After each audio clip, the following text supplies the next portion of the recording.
Trais a threfn. Mae trais fel caws llyffant yn magu'n y corneli llaeth, lle mae'r llygod a'r pry hydwn chwalu'n ysbwriel. A'r tenantiaid yn feunyddiol yn cwyno wrth y landlord bod y tŷ yn damp, a'r carthfosydd yn gorlifo, a'r bwyd yn llwydo, a chlefyd a haint yn llifo'r tapiau, a'r waliau'n pydru dan flodau'r papur wal.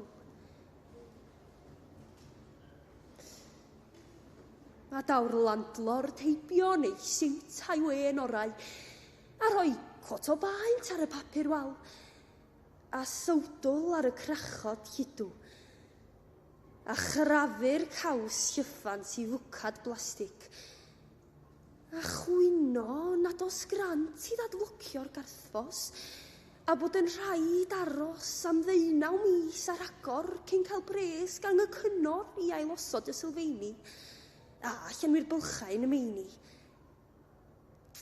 Ac os mae o fydd yn gorfod torchi lewis a chymysgu'r sement, yna bydd rhaid rhoi 500 ar agor yr wythnos ar y rent.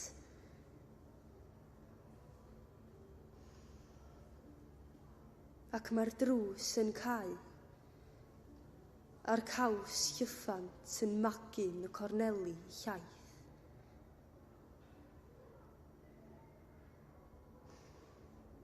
Ar y stryd drwy'r awyr drymaidd, daw sŵn seiren o gyfeiriad y cae ffwtbol, o lle mae'r landlord yn sipian Bacardi y mwth y cyfarwyddwyr, a chyfraith a threfn yn llifo unau mor rhwydd a rhegfeydd y cefnogwyr islaw.